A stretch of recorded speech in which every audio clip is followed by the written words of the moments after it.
I'm sitting here with Toddla T, a man whose new album, Watch Me Dance, is absolutely fire.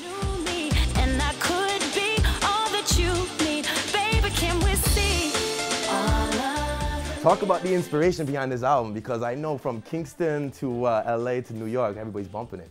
Yeah, man. Well, with like the Caribbean influence, English music, a lot of it, even if it isn't directly reggae or dancehall based, is if you base it back enough, it all comes from sound system culture. And by sound system culture, essentially what I'm talking about is in the 50s and 60s, when Jamaican and Caribbean people were coming to the UK, they would obviously settle in the communities, but they had nowhere to sort of like play their local music from back home. So they used to set up sound systems in the street, in community halls, and from there, people like my mother and my uncles and aunties would go to these places and hear Jamaican music and integrate with them, and they'd integrate with the British people, and it all became a community, and that was sound system culture in the UK. And then from there, obviously as generations grow, I think other things happen. So in the sort of 80s, you got things like hardcore that had a massive reggae influence that led to jungle and therefore drum and bass. Between that, you had things like acid house,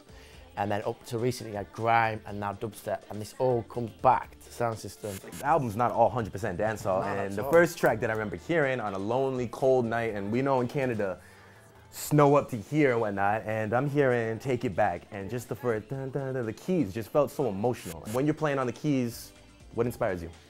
Well, I mean, you know what, I've got a little studio in London. It's probably the size of where you are to me, and that's it. And it's just a room where I go and I try things out.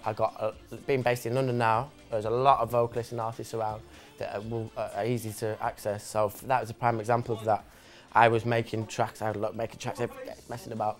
Shola came to the studio, who sang on it, and she wrote an amazing song. She put it down, it's great. People say to me, why did you want to do a piano house tune, where?